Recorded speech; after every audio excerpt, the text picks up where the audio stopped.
On a quiet street where the sound of sprinklers and morning birds mixed with the hum of car engines, every neighbor knew each other by name, waving as they watered lawns or walked dogs, all except one, Karen, who lived 3 houses down from Ethan's neat little brick home, her white SUV shining like armor, always parked right where it didn't belong, directly in front of his driveway.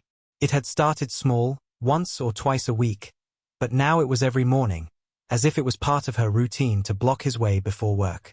She would step out of her car wearing sunglasses too big for her face, pretending not to notice him standing at the edge of the driveway holding his coffee mug, waiting.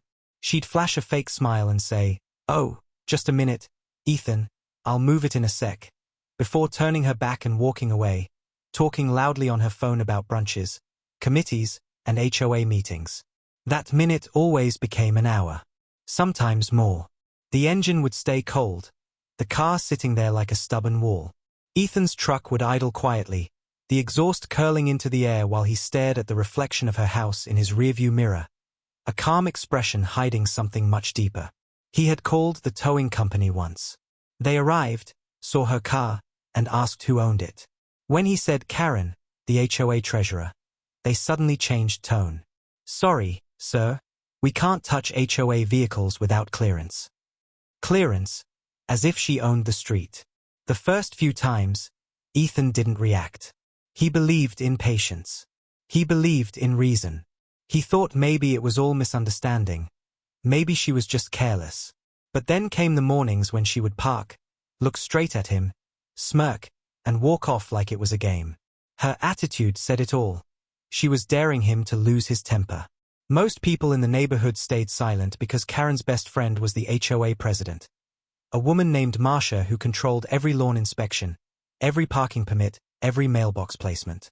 Ethan had seen how she humiliated the new couple next door over a mailbox 2 inches too high. He didn't want to be their next target, so he stayed calm, watching, waiting. Yet each morning chipped away at that calm a little more, like water wearing down stone. He'd sip his coffee, note the time in a small notebook, write the date and description of her car, then walk back inside, missing another meeting, another client, another opportunity. He was a structural engineer, quiet by nature, someone who found peace in precision. His world was built on logic, things fitting together, weights balanced, equations that always obeyed the rules. But Karen's behavior didn't obey anything. It was chaos in his ordered world, and it amused her. One evening, he overheard her laughing on her porch, bragging to another neighbor. He's too scared to do anything. He's one of those polite types. You can see it in his eyes. Her voice carried down the street, sharp and proud, like she'd already won some invisible battle. Ethan didn't react. He watered his plants, looked up at the darkening sky, and smiled faintly, a quiet smile that no one understood. That night, he opened his laptop, looked through his old design files, and began sketching something. The next morning was no different. The white SUV was there, blocking his truck. He stood by the window for a long time, the steam from his coffee rising like mist.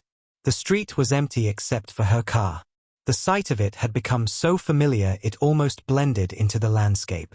Yet today, something felt different. The quiet patience inside him had shifted. He wasn't angry. He was steady, like an architect watching a structure take form in his mind. He knew how to build things that lasted, and he knew how to make things immovable. If she wanted to play a game about space, he would redesign space itself. That day, he started small. He measured his property lines again, double-checking every inch with precision. He spoke to a city clerk about landscaping regulations, smiling kindly as he asked innocent questions about driveway boundaries and decorative structures. The clerk, unaware of his plan, gave him exactly what he needed, the legal blueprint for what was about to come. Ethan didn't share his thoughts with anyone. He spent his evenings sitting on the porch with a notepad, sketching shapes and measurements while the sun dipped below the trees. Karen walked by a few times, pretending to be on her phone, her curiosity almost visible. Once, she stopped and said, "You know, Ethan, you really should talk to the HOA before doing any big changes. We have standards." He just nodded and replied softly, "I always follow the rules, Karen."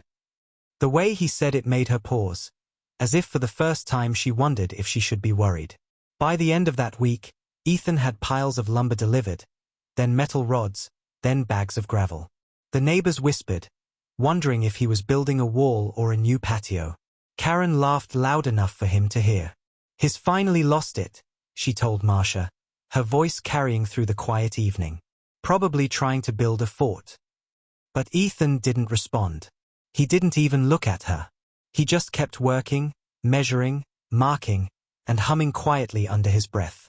Every movement was slow, deliberate, like a craftsman performing a ritual. The work continued for days. Karen's SUV still sat in front of his driveway every morning. Sometimes, she moved it just long enough to avoid city patrols, then parked again the moment they left. Ethan noted every moment, every detail. His patience had turned into focus. He poured a small foundation strip beside his driveway first, testing the soil density. Then another. Each one deeper, stronger. By Friday, heavy concrete mixers arrived. The sound of grinding engines filled the street. Karen came out in her robe, furious. "What is all this noise? You're not allowed to do construction without HOA approval," she snapped. Ethan turned to her, his calm eyes reflecting the morning sun. "It's landscaping," he said simply. "All within regulation." She folded her arms, glaring. "We'll see about that," she hissed and stormed off to call Marcia. When the HOA president arrived later that afternoon, clipboard in hand, Ethan greeted her politely. "Good afternoon. Can I help you?" Marcia adjusted her sunglasses and asked sharply, "We received complaints about unauthorized work on your property." Ethan smiled and handed her a printed permit, stamped and signed by the city inspector. "All authorized." "I checked twice." Her mouth tightened. She had nothing to say. Karen watched from her porch, furious, whispering something under her breath. Ethan returned to work, his movements steady and patient. By sundown, the molds were set. What he was building was taking shape, but no one could guess what it would become. Days passed. The structure grew taller, wider, heavier. The street smelled of wet cement and dust. Karen complained about the noise, about the trucks, about everything, but every complaint returned stamped legal. Neighbors began to take notice. They admired Ethan's patience, his politeness, his quiet focus. A few even started helping him, carrying tools or holding boards in place. He thanked them kindly, always calm, never revealing his plan. At night, when the street fell silent, he would sit on his porch staring at the half-finished structures by his driveway, his mind replaying every time Karen had smirked, every time the HOA had laughed. It wasn't anger anymore. It was precision. The same kind of precision he used when designing bridges. Karen began feeling uneasy. The work continued non-stop, and yet Ethan never complained about her anymore. He never even looked frustrated. That calm scared her. She tried parking a little further down once, but the next day she was back in front of his driveway as if she couldn't help herself. It was her stage, her small power in a world where she controlled nothing else. But she didn't know that her stage was about to disappear forever. The last morning before everything changed, Ethan woke early.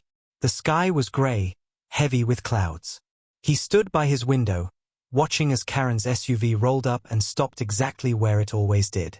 She looked out her window, saw him standing there, and gave him that same mocking smile. He nodded once, took a sip of his coffee, and went back to his desk. There, on his laptop screen, was a final design drawing labeled planter reinforcement, 4.2 tons each. He closed the file, stood, and walked outside. His neighbors watched him as he began assembling large steel frames beside his driveway. Karen shouted from across the street, "You're wasting your time, Ethan. You can't stop me from parking here." He looked at her calmly, measuring tape in hand, and said, "You're right, Karen. I can't stop you, but the street can." She frowned, confused. The day passed with the sound of tools and laughter from neighbors helping him mix concrete. For the first time, the street felt united, but quietly. They all knew something was happening, something poetic, something fair. Karen tried to complain again, but no one listened. Even Marcia had grown silent, realizing Ethan was smarter than all of them combined. By the time the sun set, the first concrete base was poured, glistening under the streetlights like wet stone. Ethan wiped his hands, leaned on his shovel, and whispered, "That's for every morning you smiled." Then he went inside. That night, the rain began to fall, washing the dust away, sealing the concrete as it cured. Karen's SUV sat alone in front of his house, water dripping from its mirrors, silent under the storm. From his living room window, Ethan watched it, his reflection merging with the raindrops, a quiet architect watching the foundation of his revenge harden into permanence. He didn't need to shout, didn't need to fight. He just built. And when morning came again, the first rays of light broke across the wet concrete, and Karen arrived right on time, never knowing she had just parked at the edge of her own lesson. Ethan woke the next morning to the sound of birds and the low hum of engines somewhere in the distance. The smell of wet concrete still hung in the air after the rain. He stepped outside, coffee in hand, and looked at the two solid gray foundations beside his driveway. They looked harmless, just rough patches of cured cement, but to him they were the start of something important, the beginning of his quiet boundary. The morning light reflected off Karen's SUV, already parked in front of his driveway again. As if nothing in the world could touch her, she was on her phone laughing loud, pretending not to see him, but she saw him every time, and she liked that he noticed. She liked that her presence caused disruption. Ethan didn't say a word. He just checked his watch, wrote the time down in his little notebook, and walked back inside because he had decided that day to stop asking for fairness and start building it. Instead, he spent the rest of the morning on his computer sending one final set of emails to the HOA, each message polite, precise, and filled with proof, time-stamped photos, dates, complaint records, even copies of messages ignored by the board. He printed everything, placed them neatly in a folder, and walked to the HOA office himself. The clerk looked nervous when he entered because everyone in the neighborhood knew by now that Ethan had started construction on his property and that Karen was furious about it. The clerk took the papers, flipping through them, eyes widening with every page. She whispered that she would forward it to the president. Ethan thanked her quietly and left, knowing full well it would be buried like all the others. That evening Karen was outside again, chatting with Marcia on her porch, wine glasses in hand. They laughed loud enough for the whole street to hear Karen saying things like, "He's trying to intimidate me with those ugly concrete slabs, or maybe he's building a moat." Marcia laughed too, pretending to find it funny, but there was a hesitation in her voice. She had seen those foundations, and she had seen Ethan's permit. She knew whatever he was doing was legal, and that scared her a little. Ethan watered his plants, pretending not to listen, but every word soaked into him, not as anger but as detail. He remembered tone, posture, timing. He treated them like equations, problems waiting for correct solutions. As the sun went down, Karen waved at him mockingly, saying, "You know, you can always ask me nicely if you need to get out of your driveway," her voice sweet like poison. Ethan smiled back, a slow, patient smile that made her look away for the first time since this started. He said softly, "I don't need to ask anymore," and went back inside. The next few days passed like quiet tests. The HOA didn't respond. The towing company still refused to help, and Karen kept parking, blocking his way. Sometimes she even parked closer, daring him to react. Once she placed her car so close to his gate that her side mirror brushed the post. She stood there staring at him as he stepped out for work, pretending to check her phone. He walked right past her, climbed into his truck, started the engine, and waited. She didn't move for 5 minutes, then 10. She wanted him to honk, but he didn't. He just sat there, calm, eyes steady. Finally she sighed loudly, got in her car, and moved it 2 feet, just enough for him to squeeze out. As he drove past her, he nodded politely, the sound of gravel crunching under his tires, the look on her face priceless. She had expected rage, not quiet, and the quiet bothered her more than shouting ever could. That night the sound of a small concrete mixer filled the air again. Neighbors peeked through blinds, seeing Ethan working alone under portable lights, his shirt soaked in sweat, the sound rhythmic, constant. He mixed, poured, leveled everything by himself, one man, and his plan. Karen watched from her window, shaking her head, whispering to herself that he was insane, that she'd call the HOA again, but she didn't, because a small part of her was curious what he was making. The next morning she saw the difference, the foundations now perfectly smooth, measured with precision, a man who knew exactly what he was doing. She parked again right in front of his driveway out of stubborn pride and walked away, heels clicking on the pavement as if each step declared victory. Ethan didn't even glance at her. He loaded his tools and went on with his day. By midweek the neighborhood had split into quiet sides. Half whispered that Karen was going too far, half said Ethan was planning something big. Everyone felt the tension like static in the air, a calm before thunder. Marcia finally sent him a warning letter saying his construction might affect community harmony, and that the HOA would review potential violations. Ethan read the letter slowly, then smiled. He opened his folder again, pulled out copies of the same laws they had ignored before.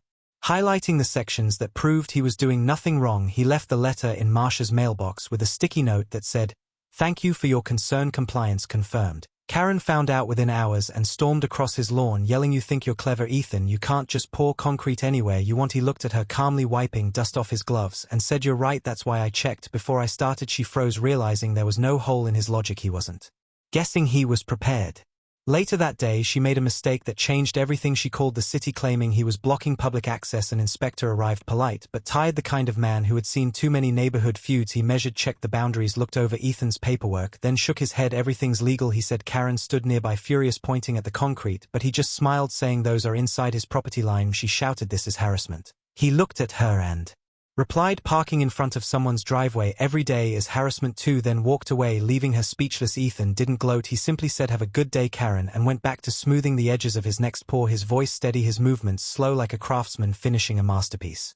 That evening, as darkness settled over the street, Karen sat on her porch staring at his driveway lit by soft yellow light. She had lived her life controlling people through noise, through complaints, through the HOA's power, but she didn't know how to fight someone who didn't raise his voice. She poured herself another glass of wine and told herself it would blow over, yet deep down she knew it wouldn't. She could feel something heavy coming, like a weight she couldn't push back. Ethan's silence had become louder than her shouting. The next morning, when she walked out, coffee in hand, ready to get into her car, she saw him already outside, measuring again, calm eyes focused, pencil behind his ear. She almost said something but didn't. The words caught in her throat. Instead, she climbed into her SUV and started the engine, looking at him through the windshield, waiting for him to react, but he didn't. He just stepped aside, hands in his pockets, watching as she reversed, awkwardly scraping her tire on the curb, his face unreadable. She sped away, annoyed but uneasy.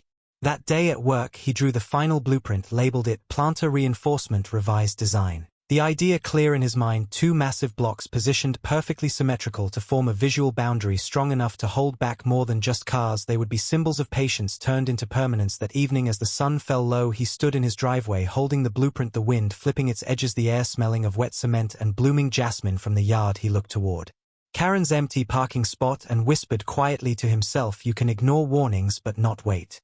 By the weekend, deliveries began arriving again, bigger now, heavy machinery, gravel, steel rods. Neighbors gathered outside, curious kids on bikes pointing, adults whispering. Karen, furious, standing by her fence, arms crossed, shouting, "This is harassment, Marcia, you need to stop him." Marcia finally came, but even she looked defeated. She had seen the permits again, seen how perfect Ethan's paperwork was. She told Karen quietly, "Let it go, you can't fight someone who follows the rules." Karen glared at her. "You're supposed to be on my side." Marcia shook her head, "Not this time," and walked away. Karen turned back to Ethan, but he was already working, smoothing the wet surface, silent, calm, unstoppable. When night fell, the street smelled of dust and victory. Ethan sat on his porch sipping tea, watching the moonlight reflect off the smooth gray forms he had built. Karen's house lights were off, but he could sense her behind the curtains, watching him in frustration, maybe even fear. The calm engineer, who never shouted, never broke laws, never stooped to her level, had become her worst nightmare. Someone she couldn't control, someone she couldn't move, like the foundations themselves that would soon become something far heavier than she could imagine. He closed his notebook that night, the pages filled with records of every warning ignored, every date, every time, and at the bottom of the last page he wrote one final line in neat handwriting: "Patience is louder than revenge." Then placed the notebook on his desk, turned off the lights, and went to sleep, knowing that when the morning sun rose again she would still park there pretending to win, but that by the end of the week she'd understand the truth, that some lessons don't come from words, they come from weight.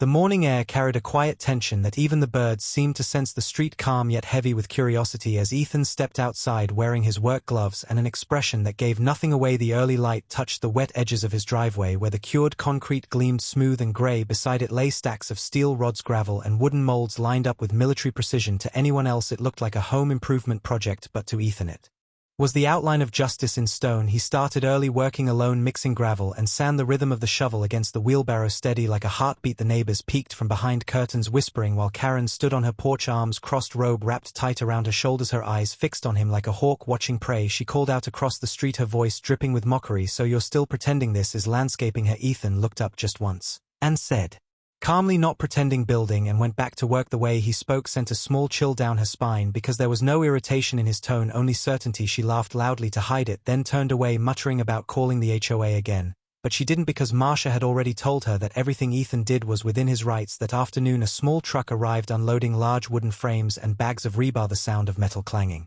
echoed through the street. The air smelled of earth and heat. Karen's frustration grew. She stormed to Marcia's house, banging on the door, shouting, "This is ridiculous. He's turning the neighborhood into a construction zone." Marcia sighed, looking exhausted, and said quietly, "Karen, let it go. He's smarter than you think." Karen froze, unable to believe those words. She went back to her porch, her anger boiling like tar under sunlight. Ethan kept working his movements, slow, patient, deliberate, the kind of patience that unnerved people more than anger. By midday, he had already aligned the molds in perfect symmetry on both sides of his driveway, carefully measuring every inch so they didn't cross property lines, everything precise like a bridge foundation. Karen walked over, pretending to stretch her legs, her phone held high, recording him as she asked loudly, "Do you have permission for this construction?" Ethan looked at her calm eyes behind his safety glasses and said yes, city-approved, permit number 4987. She blinked, the number so specific it made her hesitate. He wasn't bluffing, she knew that calm voice too well. He didn't speak unless he had facts behind him. She walked back, fuming, her recording useless. When the concrete mixer arrived that evening, the low hum vibrated through the street. It was almost hypnotic. Neighbors gathered silently, pretending to water their lawns or take out trash, but everyone knew something strange was happening because Ethan worked with a focus that didn't belong to an ordinary homeowner. His hands steady, his eyes sharp, the same way soldiers look when they know exactly why they're doing something. The first pour began under the golden light of sunset. The thick gray liquid slid into the mold, slow and heavy like the birth of something ancient. Karen stood at her window watching, biting her lip, annoyed that no one had stopped him. The HOA meeting she called that afternoon ended with laughter directed at her when she accused Ethan of harassment. One of the members even told her maybe stop parking in front of his house. She left furious but powerless that night. The sound of curing concrete replaced the usual silence of the street, a low steady crackling as the surface hardened. Ethan worked late, floodlights casting long shadows across his yard, sweat running down his arms, but his expression never changing. He didn't rush because revenge was not supposed to be rushed, it was supposed to settle like concrete, strong, slow and permanent. By midnight the first 2 blocks stood chest high, smooth, cold, solid. Karen peeked out from behind her blinds, her wine glass trembling in her hand. She whispered to herself, "This man's insane," but her voice didn't sound convincing even to her. The next morning Ethan woke before dawn, the smell of fresh cement still in the air. He stepped outside, coffee in hand, looked at his work and smiled slightly, his eyes tracing the symmetry, the straight lines and the strength behind the structure. He began setting steel reinforcements inside, sealing the base and preparing the second pour. The neighborhood woke to the sounds of drills and grinding metal. One of the older neighbors approached him, curious, asking, "What are you building, son?" Ethan smiled politely. "Planters, so big ones." The old man nodded, impressed. "Well, they look strong," Ethan said quietly. "That's the idea." Karen came out in her gym clothes, pretending to tie her shoes on the sidewalk, watching him, her jaw tight as she saw how precisely he worked, each angle measured, each edge smoothed. He wasn't improvising, he was executing something planned weeks in advance, something that left no room for accident or mistake. When she muttered, "You're wasting your time," Ethan didn't even look up. Instead, he said softly, "Time's the only thing worth spending, right?" Karen didn't know how to answer that. She stood there awkward for a few seconds, then stomped away, heels clicking sharp against the concrete. By afternoon the second pour began, heavier, larger. The sound of machinery filled the air, shaking windows. The weight of the project became visible now, huge forms rising from the ground on both sides of the driveway like silent guards. Karen couldn't ignore it anymore. She tried to call the city again, but they told her his permits were valid. The same inspector she argued with before refused to entertain her calls. The HOA chat group, once filled with her gossip, now stayed quiet. Most neighbors tired of her drama even sympathized with Ethan. Some stopped by to help, one brought cold drinks, another lent tools. They admired his patience, the way he never spoke ill of anyone, never argued, just worked and smiled. The more he stayed calm, the more isolated Karen became. She saw it happening and it burned her inside. That night, after everyone went to bed, the street was quiet except for the distant hum of crickets and the faint metallic cooling of fresh concrete. Ethan sat on his porch with a notebook, flipping through the pages filled with sketches and measurements. Beside them were the printed photos of Karen's car blocking his driveway, each one time-stamped, each one proof. He didn't hate her, he just wanted her to learn the weight of boundaries, literal and personal. He looked at the gray structures glowing under the moonlight, their surfaces smooth and strong, and said softly, almost like a prayer, "Tomorrow we finish it." The planters stood silent, but they carried his intent, his patience, and his quiet warning to those who mistake kindness for weakness. The next morning Karen tried one last time. She stood in the middle of the street shouting that he was making the neighborhood ugly, demanding that someone stop him, but no one answered. Even Marcia stayed inside, blinds closed. Ethan ignored her completely, his expression calm, his hands steady as he polished the edges of the now complete molds. His silence made her voice seem childish. The more she yelled, the smaller she felt, and for the first time she noticed neighbors watching her. Not him, their faces unreadable. She stormed back inside, slamming her door so hard the sound echoed across the block.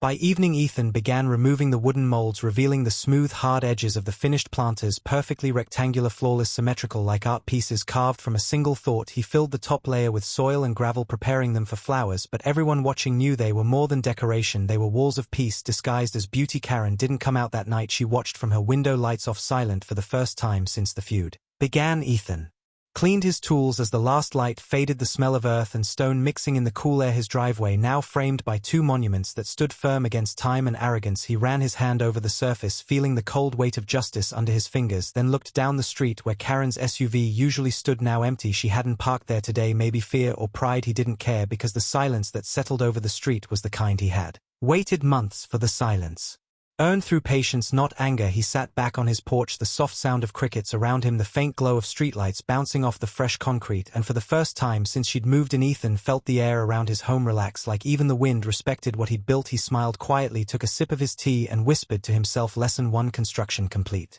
The sun rose slow and pale over the quiet street, the air thick with the smell of dust and curing concrete, and Ethan stepped out of his house wearing the same calm look he had worn for weeks, his hands rough from work but steady, his eyes tired but sharp. The planters now stood tall on both sides of his driveway, solid gray monuments, smooth and perfect in line like twin sentinels guarding peace and patience.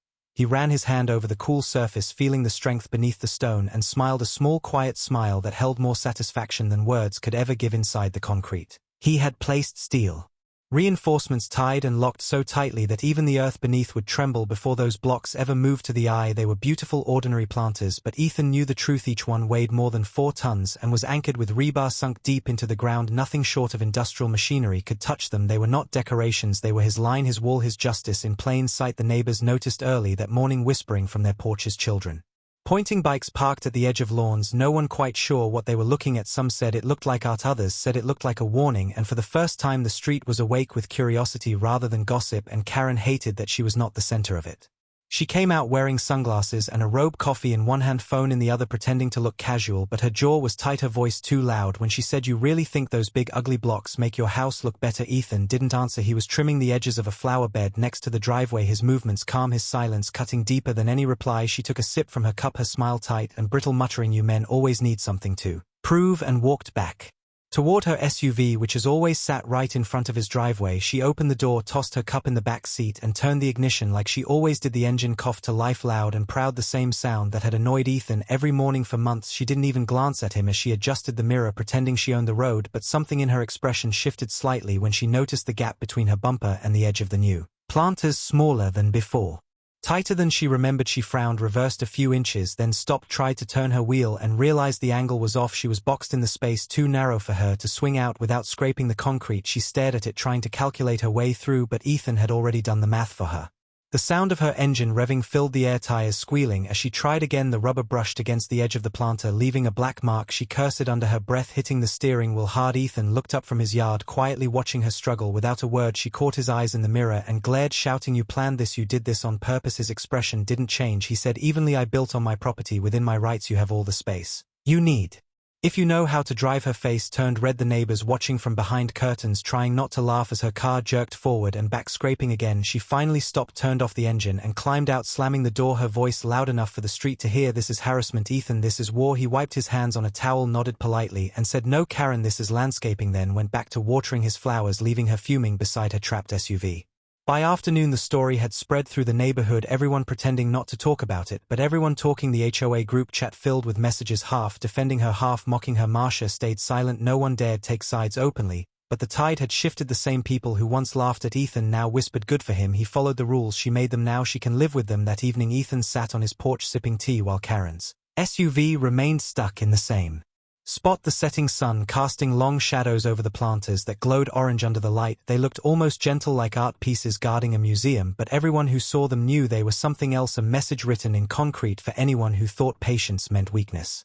Karen didn't come out that night. Her car sat cold under the streetlight, reflecting the faint shimmer of the planters around it. She must have stared at it through her window, furious, embarrassed, humiliated. The next morning she tried again, engine roaring, tires spinning, the smell of burnt rubber filling the air. She inched forward, scraping metal against stone again and again, until finally the grinding stopped, because she stopped, realizing there was no winning this fight. She slammed her steering wheel, shouted in frustration, and stormed out, kicking the planter as if her foot could move 4 tons of reinforced concrete. She yelped in pain, hopping back. Ethan, who had been sweeping his driveway, looked up and asked gently, "You okay?" She glared at him, but didn't answer, limped back to her house, clutching her ankle, and slammed the door. The neighbors watching through windows, hiding smiles behind curtains.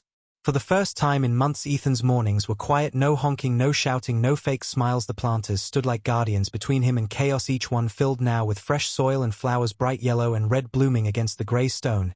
He tended to them every day, trimming, watering, arranging small garden lights around them. In the evenings they glowed soft and warm, transforming his driveway into something peaceful and proud, the kind of peace you earn not by fighting, but by standing firm. He had expected Karen to call the city again or file a complaint, but she didn't, because even she knew there was nothing she could do. Every inch of those planters was legal, measured, inspected, and recorded. Even the height was under regulation. It was perfect. One morning a delivery truck stopped in front of his house. The driver jumped out, looked at the planters, and whistled. "Those things real concrete?" he asked. Ethan smiled. "Solid as it gets." The man laughed, shaking his head. "Whoever those are meant for, I feel bad for them." Ethan nodded quietly. "I don't," he said simply. The man chuckled, drove away, still laughing.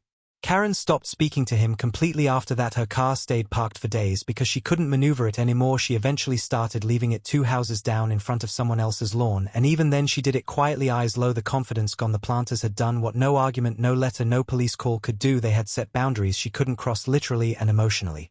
Weeks passed. The flowers grew, strong roots spreading through the heavy soil, softening the harsh gray of the concrete. Ethan's house looked better than it ever had, peaceful, beautiful, balanced. Every evening he sat on his porch with a cup of tea, watching the sun dip behind the roofs, the golden light hitting the planters, making them glow like warm stone, and in that moment he always smiled, remembering the months of noise and frustration now replaced by stillness. Sometimes he heard Karen's door slam, or her voice faintly complaining on the phone, but it didn't matter anymore because she wasn't in front of his driveway, she wasn't in his way anymore. The neighborhood slowly followed his example. Others began planting small shrubs along their driveways, small fences, decorative rocks, boundaries in the name of beauty, but inspired by Ethan's design, and in whispers they called them Ethan's walls, a quiet legend born out of patience, one man's calm, teaching a community that strength didn't always shout. Sometimes it simply stood still and refused to move, just like the planters that no one dared challenge again. That night Ethan stood outside under the streetlight, the cool air brushing against his face. He looked at the flowers blooming out of the 4-ton planters and thought of how something so heavy could hold something so gentle. He whispered softly, almost to himself, "Peace built on patience lasts longer than power," then turned back toward his home, the sound of his footsteps blending with the quiet hum of the neighborhood behind him, where for the first time in years everyone slept without drama, and the woman who once ruled the street with noise and arrogance now stared from her window at 2 silent blocks of stone, realizing that sometimes the things we block come back to block us forever. The sun had barely risen when the letter arrived, folded neatly in the HOA envelope with its familiar gold seal. Ethan picked it up from his mailbox, turning it in his hands. Before opening it, the paper crisped, the words sharp. They demanded that he attend an emergency HOA meeting to discuss structural violations impacting neighborhood harmony. He smiled quietly, knowing exactly who was behind it. Karen's fingerprints were all over those words, and the smell of her perfume seemed to leak through the page. The meeting was scheduled for that evening in the community hall, and by noon everyone on the street knew about it. The gossip spread like wildfire, neighbors whispering on their lawns, pretending to water flowers as they waited for what they called the showdown. Karen was already pacing outside her porch, rehearsing lines under her breath. Marcia, the HOA president, had been on the phone all morning, nervously preparing for confrontation while pretending to stand neutral, but everyone knew whose side she was on. When Ethan walked past them on his way to his truck, calm, quiet, polite, he greeted her good morning, and she couldn't even meet his eyes. He went to work as if nothing was happening, the calm before the storm, the quiet that always comes before truth breaks through.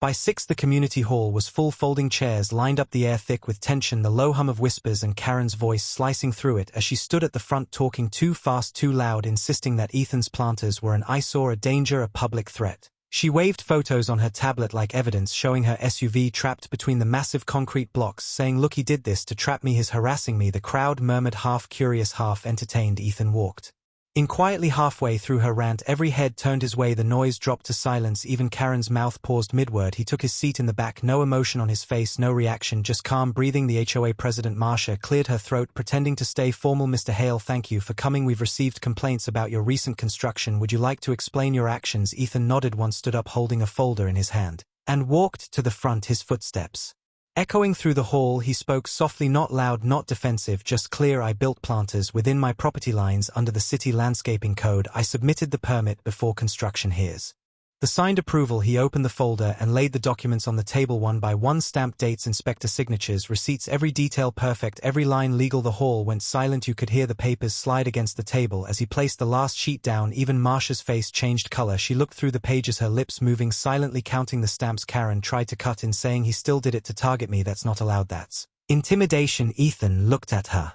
Steady eyes, no anger, just patience, and said calmly, I did it to stop your car from blocking my driveway. That's not intimidation, that's protection. The crowd murmured again, louder this time, people whispering, she does block him, everyone's seen it, she's always parked there. Karen's face flushed red, her voice cracked. That's not the point, is mocking me. Ethan simply replied, I'm not mocking anyone, I'm following the rules that you all wrote yourself. The words hit like a quiet hammer. Not shouted, but undeniable. The HOA lawyer, an older man in a grey suit, leaned over to Marsha, whispering while flipping through Ethan's papers. Finally he looked up, clearing his throat, and said, everything appears to be compliant, his within code limits. He even notified the city inspector before the poor Karen spun around, furious. What do you mean compliant? You're supposed to protect homeowners like me. The lawyer adjusted his glasses and replied with measured calm, we are protecting homeowners, including him. She froze. No one had ever talked to her like that in a meeting before. The room felt different now, the control she once held slipping through her fingers. Ethan closed his folder quietly and said, if you'd like, I can send copies of the documents to everyone here. Transparency is important. The crowd chuckled softly, the kind of laughter that isn't cruel but liberating, because for the first time they saw someone standing up to the HOA without shouting, without breaking rules, just with facts. Marsha tried to regain control, her voice shaking slightly. Well, the HOA still has authority to request aesthetic adjustments, she said. Ethan nodded. Of course, I'm happy to paint them if that helps. I was thinking light beige to match the sidewalks. Even that small concession made her words collapse, because his politeness was bulletproof. She couldn't fight it. Karen, however, couldn't stop herself. She shouted across the room, you think you've won with your stupid concrete? You ruined the neighborhood. Everyone hates you now. Ethan turned his gaze toward her, calm, and said softly, if that were true, I'd be sitting alone. But he wasn't. Several neighbors nodded in quiet support. One even whispered, good job, under his breath. Karen's shoulders tensed, her hands shaking. She grabbed her tablet and stormed out of the room, her heels clacking against the tile, echoing like defeat. After the meeting ended, Marsha stayed behind, packing her notes, avoiding eye contact. Ethan approached her and said nothing for a moment, then quietly handed her a letter. It was a formal complaint against the HOA for negligence, ignoring multiple reports and showing bias, signed and dated from weeks before she took it, her face pale. He said softly, I tried asking nicely, remember? Then he walked away, his calm voice more powerful than any argument. By the next morning the story had spread through the entire neighborhood. The once feared HOA, now a joke. The president's credibility questioned, every neighbor whispering that maybe Ethan should be in charge, though he wanted nothing to do with power, he just wanted peace. But peace has a way of turning into leadership when people see what quiet courage looks like. Karen didn't come out for days. Her SUV sat untouched, a monument to her own pride. The HOA stopped enforcing small petty rules, no more letters about trash cans or lawn height. People started talking to each other again, small gatherings on driveways, coffee shared over fences, laughter returning to a place that had forgotten how to breathe without fear. Ethan never spoke about the meeting he didn't need to. The silence of respect replaced the silence of tension, and the planters remained standing heavy and immovable, flowers blooming bright at their tops, the same flowers Karen used to trample when she parked too close, now swaying gently in the evening breeze. The neighborhood began to change because one man decided to stand his ground, not with anger but with weight. Weeks later, Ethan received another envelope, this time not from the HOA but from the city, an appreciation letter for improving property aesthetics with sustainable landscaping. The irony made him smile. He framed the letter in his garage beside his old engineering certificates, a reminder that patience built stronger walls than rage ever could. That evening, as he watered the flowers in the planters, Marsha walked by, eyes lowered. She stopped for a moment and said quietly, you really knew what you were doing, didn't you? Ethan smiled faintly. No, I just did what I had to. She nodded, walked away silent, and that was the last time she ever mentioned rules or meetings again. The street lights flickered on, casting a warm glow across the concrete planters, now part of the neighborhood's scenery. Strong, simple, peaceful. Ethan leaned against his porch railing, sipping tea, watching the stillness around him, and in that quiet he thought about how justice sometimes looked like paperwork and concrete, not anger or shouting, just calm action that leaves no space for arguments. He looked at Karen's dark house, the curtains drawn, and said softly, not with cruelty but finality, lesson accepted. The days that followed the meeting moved like the slow shifting of seasons, silent but full of change. The air on the street felt different, lighter, cleaner, almost as if the walls of control that had surrounded the neighborhood for years had started to crack and crumble under their own weight. Ethan could feel it each time he stepped outside to water his planters. The neighbors greeted him now with genuine smiles. The same people who once avoided him out of fear of HOA drama now waved, offered him coffee, asked about the flowers, and joked that his concrete creations had done more good for the community than any rulebook ever could. He accepted their kindness humbly, his calm presence quietly spreading through the block, but deep down he knew Karen wouldn't stay quiet forever. People like her didn't disappear, they waited and watched, hoping for the next opening to reclaim what they had lost. And true enough, the silence broke one evening when the sound of police sirens echoed faintly down the street, blue and red lights reflecting off windows as two patrol cars stopped in front of Ethan's house. Neighbors peeked from behind curtains, their whispers like a breeze. Karen stood proudly on her lawn, hands on her hips, a smirk spreading across her face as if she had already won again. She called out loud, Enough for everyone. To hear I told you he's violating the law, I told you those planters are a danger. Ethan stepped out onto his porch, calm as always, wiping his hands on a towel. One of the officers walked toward him, polite but professional. So we received a report about potential obstruction of access to public property. Karen interrupted before the officer could finish shouting, those planters trap my car, they're blocking the street. The officer turned his gaze toward her, then back at Ethan, who simply nodded and said softly, you're welcome to measure everything, sir. I have the permits right here. The officer blinked, taken aback by the politeness. He followed Ethan to the driveway, pulled out his tablet, checked the digital map, measured the edges, and finally looked up, saying everything's legal. These are within his property line. Karen's smirk faded, her voice cracking, that can't be right. Check again. The officer sighed, shaking his head. Maybe you should park somewhere else. And before driving off, leaving her standing there in silence as the neighbors watched from their porches, hiding smiles behind sips of lemonade. That night Karen sat on her porch for hours, motionless, the glow from her living room light flickering through the blinds, her phone clutched in her hand. She was out of options, her complaints denied, her authority gone, and her reputation crumbling. People who once sided with her now crossed the street to avoid her eyes. Marcia stopped answering her calls. The board members she had bullied for years ignored her messages. She was alone, and for someone who fed on attention, that was the worst punishment of all. She tried one last desperate move, a post on the neighborhood social group full of lies claiming Ethan harassed her, that he used construction to intimidate her, but instead of sympathy she got silence and a single comment from a neighbor saying maybe leave him alone. Karen, that's enough, it was over, she just didn't know it yet. Ethan didn't reply, he didn't even read the thread. Someone told him about it later and he only said she's hurting, let her be. That simple sentence spread through the community like warmth, because everyone understood it wasn't sarcasm, it was closure. He wasn't out for revenge anymore, he had already won, not by breaking her but by outlasting her. Weeks turned to months. The planters became part of the neighborhood landscape. The flowers inside grew tall, vibrant colors filling the gray stone. Karen's house grew quieter, her once perfect lawn now overgrown, the pride gone from every corner. One day a moving truck arrived quietly in the morning, men loading boxes into the back. No one asked where she was going, no one waved goodbye. By noon the SUV that had caused months of trouble was gone forever, leaving only the faint black tire marks near the curb like scars on old pavement. Ethan stood by his window watching the truck drive away, his face unreadable, no joy, no gloating, just quiet peace, the kind that comes only when storms pass. He walked outside later that day and watered the planters, the sound of water hitting soil soft and rhythmic, the sunlight reflecting off the wet surface, his mind drifting not to anger but to calm, remembering the long nights of frustration, the meetings, the laughter, the silence, and finally, the stillness he had now. He looked at the driveway, clear and open, the same spot that had once been blocked, every morning, and said softly, not to anyone but to himself, patience always finds its way.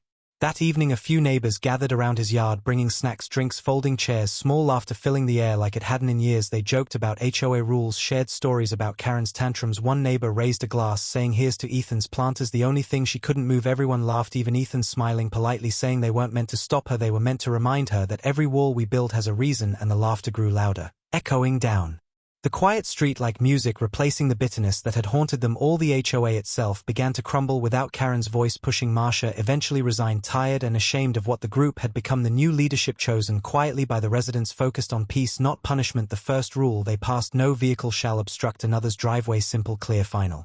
Ethan never joined the new HOA. He refused politely when they offered him a position, saying I don't need a title to keep things fair. His words stuck with them as a lesson. He preferred his evenings quiet, his porch, his tea, his flowers, and the sight of those 2 4-ton planters standing like unspoken promises of balance. His life slowly returned to normal, though better than before. Calmer, freer. Neighbors respected him not because he fought but because he didn't have to. They saw that silence backed by conviction was more powerful than 1,000 arguments. He had become a symbol of what patience could build when words failed and walls stood strong.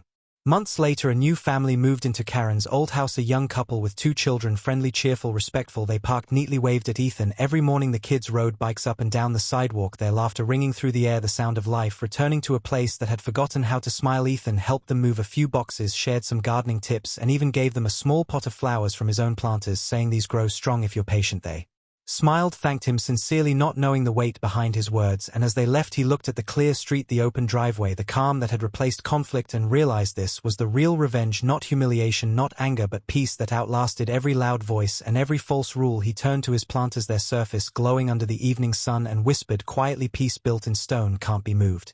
The seasons changed quietly, leaves turned gold then brown and fell across the smooth gray surface of the 2 planters that had once been the cause of so much gossip and noise. The street had grown peaceful.